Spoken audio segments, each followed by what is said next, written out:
podcast presented by Wealthspire. And now here's your host, CMO of Wealthspire, Angela Giombetti. Well, hello, everybody, and welcome back to another episode of the In Crowd podcast. Today, my guest is Crystal Mathis, the founder of Mathis Growth Advisory. She helps growth-minded professional services firms, including RIAs and law firms, build predictable organic growth systems that transform marketing from a support center into a measurable driver of revenue. Preach. She brings nearly 2 decades of executive marketing leadership. She previously led marketing for one of the largest independent wealth management firms in the Southeast. And outside of work, Crystal is fascinated by the intersection of psychology, leadership, and business growth. She believes, as do I, that sustainable business growth comes from understanding people as much as processes. She's passionate about helping executive teams rethink the role of marketing that we can play in building enterprise value. She is also a that girl. Welcome, Crystal. Thank you for having me. I sounded like a love news chatting anchor. with you. Yeah, you too. Can we start? I want to get it, and I want it memorialized how we met. Yes. Okay. I think we have to talk about the instant best friend factor that was not expected. We met at Edge. What year? Oh, I don't even remember I think now. it was 2 years ago. And I remember because I am terrible at time management. I showed up late. We were on a panel together. Yes. Joe Anthony was moderating, Yep. and I was nervous and went to go get my badge and basically fell down a flight of Right. stairs. Oh my God. Yes. I Yes, I fell down a flight of stairs.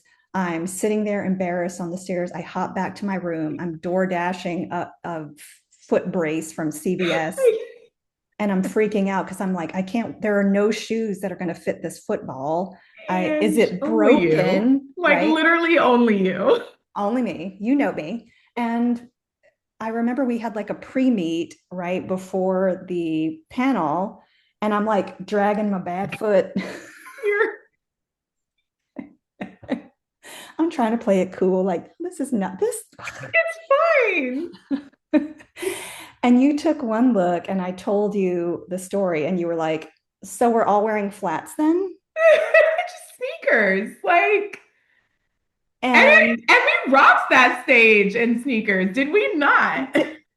I felt so much in solidarity. I think it was Panzera, Michelle Panzera, Tara from Prime, Yep. and Yep. everybody wore flats, and I just had never felt like these are my people. Yes. These are That my was the people. funnest panel. It really was. The We didn't even funnest need panel. the audience. Oh, and remember they actually said, well, they might not be that engaged. They did, but they asked a ton of They questions. did. I And remember the room that. was actually full. It was, of course, it was It full. was It was us, like girl. because they made it seem like it wouldn't be. I Nobody's know. interested in the marketing folks. Please, yes, they are. And then afterwards, I don't remember the circumstances, but you and I ended up at a table and like just unloaded. We basically like, Our entire life story, which was oddly similar. wasn't it? I was like, I've found my kindred. I remember texting my husband and I was like, I think I just met my new best I friend. know. I did the same thing. I was like, I've never met anybody like her. And one of the things about you that I remember is it's in your bio. This was even just a couple of years ago where I think firms were warming up to the idea that marketing isn't just for branding and brand awareness. Like we Mhm. actually drive organic growth. And I Absolutely. really felt like you were at the forefront of that. And I almost remember Mhm. like fist pounding on stage when you were answering questions about that. And I was like, she gets it. She gets it. How do I like just absorb as much knowledge as possible? So thank you for going down memory lane. If you don't mind, because I always say that people who get into this business are a little crazy, or A little bit, you got to be a a little little bit into different. chaos. So I'd love to know what got you into like wealth management, marketing. It's interesting. I prior to my last role, I was with a fintech company that was going public. And I let out on the communications strategy for them going public on NASDAQ. And I think this was the thing that you and I kind of bonded on is, neither one of us came from lush backgrounds or backgrounds with lots of money. But being a part of that particular transaction, it made me privy to things about wealth that I just had never, been open to, didn't have access to, didn't have understanding around. And at that same time, a recruiter reached out and was like, "Hey, this company is looking for an organization or for a head of marketing." And um, I was like, "All right, why not? I always take the conversation. You never know." And it was just sort of a merger of worlds of my personal life and my career life kind of coming together. What do they all say? All broken roads lead to where you are. And I think that just kind of happened. But then once I got in the industry, I fell in love with it. You think it's going to be sort of stilted and kind of boring. And instead, it's this really interesting playground because I am somebody who's innately curious about human behavior and how people use money, think of money, all comes from how we grew up, where we came from, how we see the world, how we interact with the world. It's really interesting and it gives marketers like myself and you the ability to anchor into such a really authentic and beautiful type of story. And so that's how I got here. And it's interesting because I know that as part of that role, you mapped the digital strategy. You also like got the brand positioning and you did all of that. And I it's kind of crazy because many of us are in the same position. A lot of Yeah, us are first time CMOs for sure. an organization that this is their Yep. first CMO. Yep. Um, really kind of grew up quickly. So we all joined a very established firm that had this significant gap on that branding marketing Mhm. side. That's the pressure is intent because there's no roadmap, right? There was no like, here's the Mhm. guidebook, here's how it's always been done. It's like, what should we be doing? And a lot of it is, well, what's so and so doing? Should we just Yep. copy that? Like, Yep. what did you find, especially in those building years, to be like the most rewarding stuff versus like the most challenging stuff? So, here's the thing. The challenge in the marketing world is that everyone thinks they're a marketer. They read a book or they heard a podcast, or they took an online course or whatever the case may be, and they're like, I have figured this out. And so part of our hurdle in that is talking to people who genuinely are not marketers, but are good in their craft, right? But they're just not marketers and helping them understand how marketing actually operates in parallel with sales, right? Because you're generally working with genuine salespeople who are good at what they do, who have, let's say it, they have created this industry well before they were seeking out heads of marketing. They were doing it pavement to pavement, one to one. And if it ain't broke, don't fix it. And so that's what we're constantly up against is, why would I do it your way when my way has surpassed many, many, many things. Now, what I think is really, really exciting, and I think you hit on something, I don't want to say I was at the forefront of anything necessarily, but I do think that marketing in this industry had predominantly really focused on brand. And I don't necessarily think that that was because of marketing. I think that's because that is what these institutions have been taught that marketing does. They come in, they make things look pretty. And that is the role that we played for a really long time. But as the wealth transfer has happened and AI has infiltrated and all these things have shifted how people look for these advisors, there's been a scramble. It is part of why I launched my practice because in talking with these firms, they're all like, I don't know what to do. I've taken on capital. I now need to be accountable to this growth, and I don't know how to make this predictable. I know that Mike knows Joe, who knows Sheila, and that's how it's always worked, and it's worked really well. But now I'm accountable to private equity firms, and I don't know how to create a formula that says this is predictable.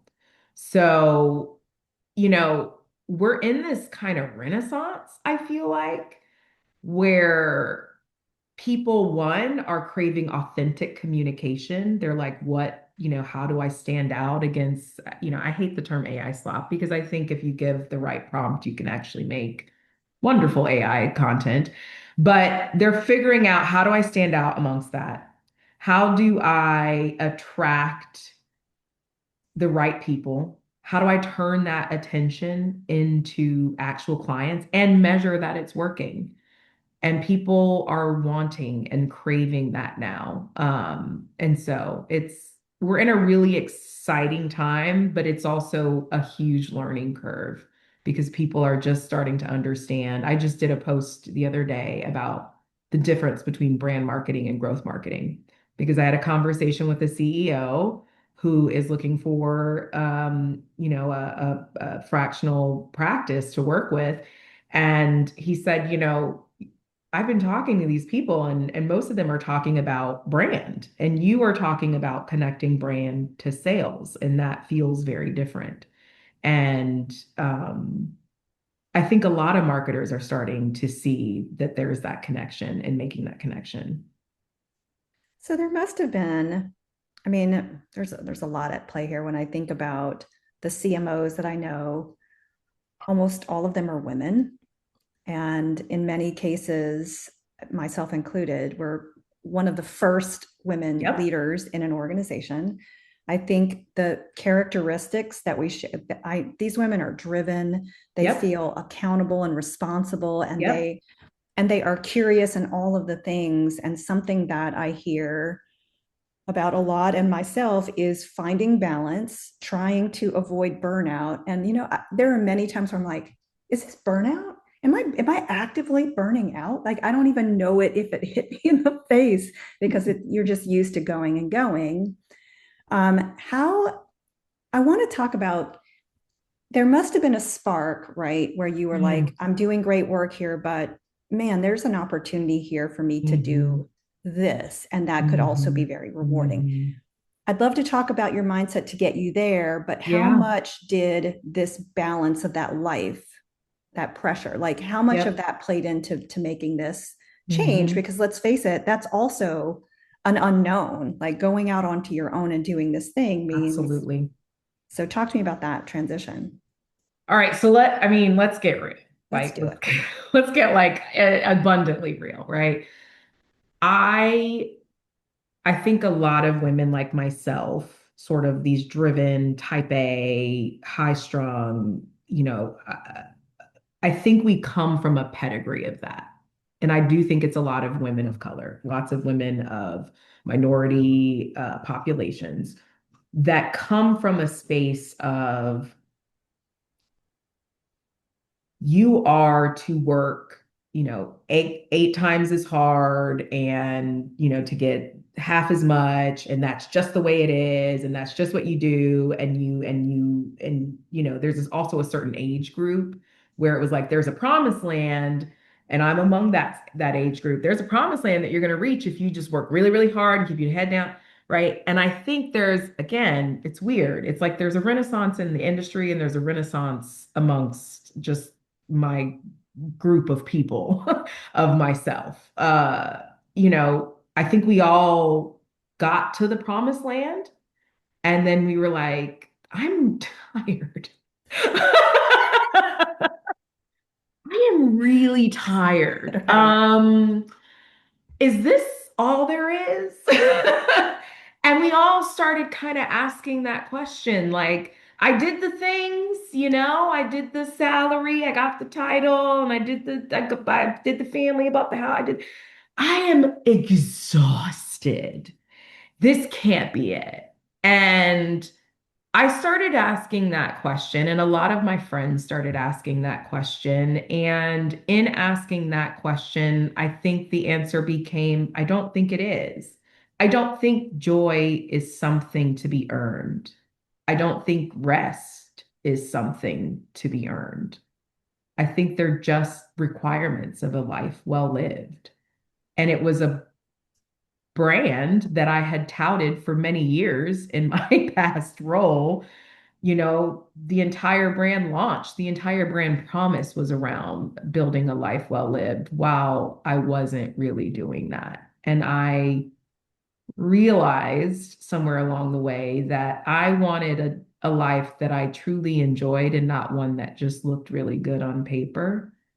Um, and I also realized that I have a passion for things that don't just include marketing. I realized that growth isn't just marketing based, right? I do connect. How do people think? How do they work? How does the operation function? And all of those things into my thinking. And I wanted the freedom to do that. I wanted the freedom to work with clients I enjoy and to enjoy my time and enjoy my family again. And, it is a leap. It is a Yeah. huge leap. And it's not one I'm making with like some huge comfort, right? Like there's a lot of people who can make that leap and they've got, a big safety net. I didn't necessarily have that, but I did. Here's what I can offer. When I started to feel like the question was, is this all there is?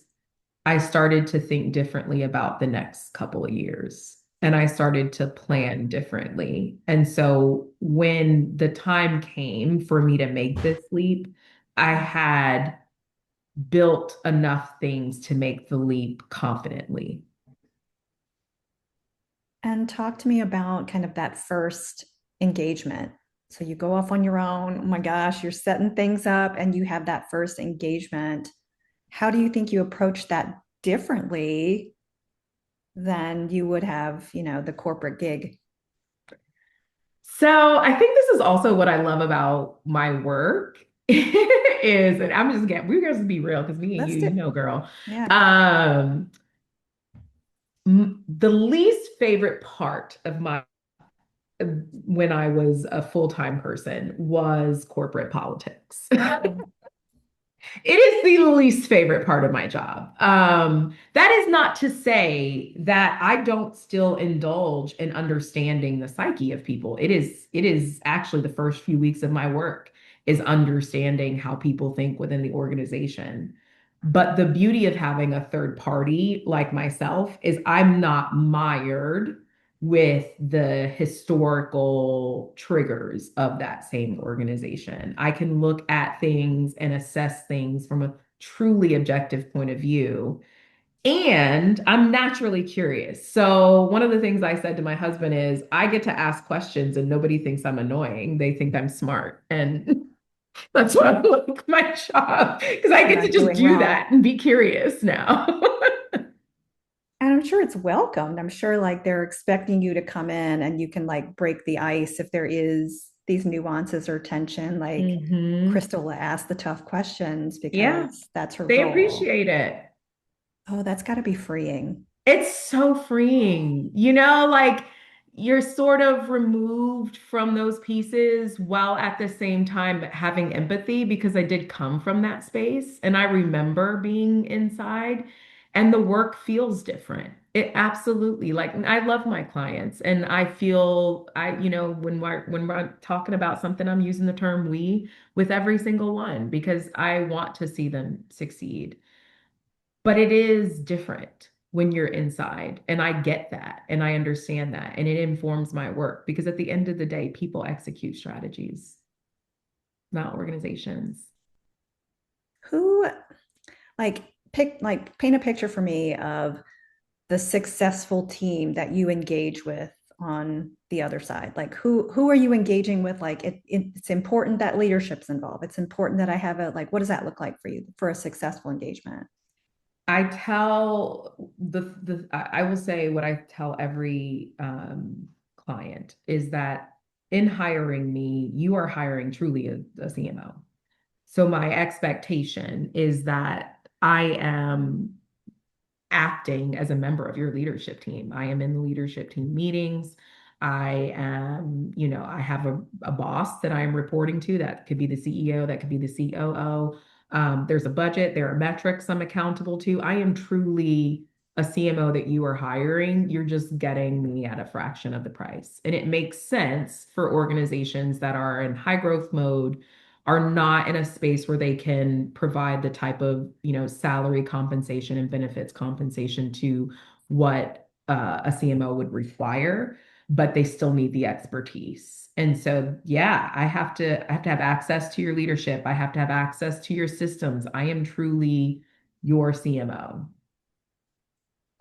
What part, because in your bio you talk about your fascination with like human psychology, Mhm. how much of that plays into the work that you do? It plays immensely, but the client doesn't feel it as much. Mm. Um,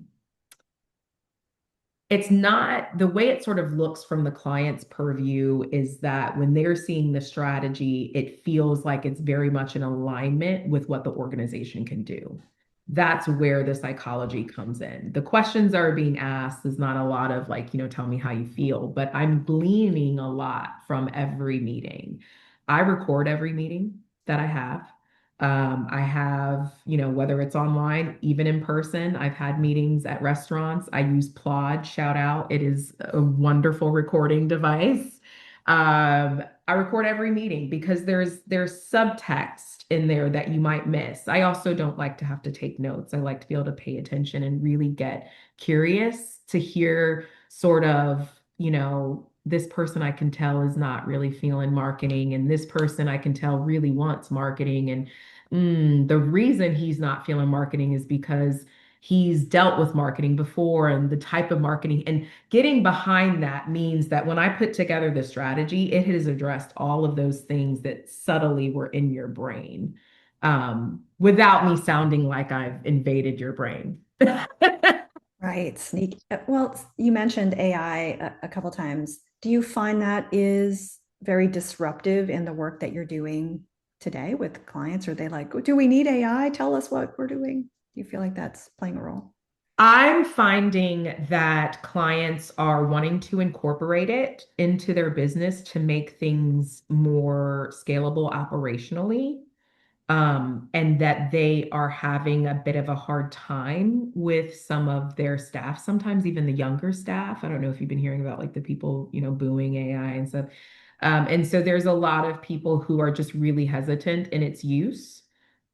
I am working with clients in terms of building AI policies because I think that's where, people are wanting to incorporate it, but there's fear around, how do we keep the quality of that work, those types of things. So I actually recently did a course on, what are the 4 Ds of how do you use AI intelligently within an organization. And there's, I think the primary concern is around quality and making sure it contains the same level of quality that they're used to. Um, people want it. They're just like afraid of it. I don't know how to describe it. It's like a fear. I will say me, I am an advocate. I am all about that life. I don't, but it has to be used wisely. It's only as good as the person who is using it. Agree. Agree. I just sent president of our private client group a picture of a couple holding hands on the beach, and I was like, "That's me and AI. We're just skipping on the beach." My friend calls it chatisha, and like That's my girl.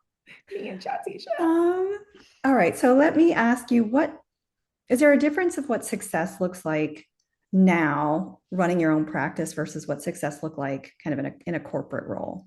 Oh, I love that question.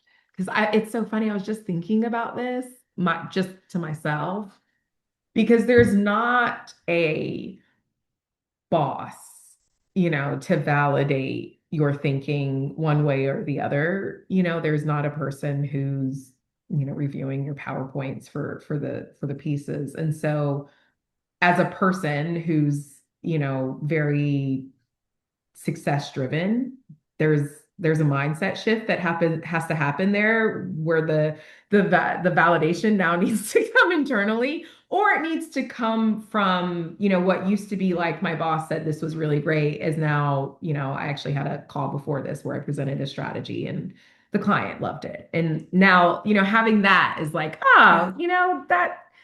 that's wonderful. So I think success now is, I mean, man, there's so many different. If I had to boil it down, though, for me in this stage of life, it's feeling this feeling I'm feeling right now. I just feel joyful, and I have not felt that in a really long time. So it feels good. Which I mean leads me actually to my very last question. And it is, you talked about leading a meaningful life, a life well lived. What does that look like to you today? Right now, it is living in the present, which is not something I'm good at. I don't know who this quote is by, but it says, if you live in the past, you feel depressed. If you live in the future, you feel anxiety.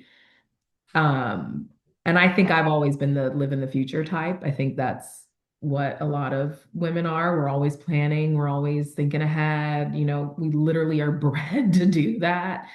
And I think for the first time in a really, really long time, I'm just enjoying like the current moments and really trying to take stock of the good. A practice that I've started recently after a friend kind of recommended it is when something happens positive, whatever it is, even if it's just an email that was happy or a post that made me smile, I've been collecting it, and so it's like remembering, because life isn't always going to be this joyful. Things are going to happen. And I think the beauty of it is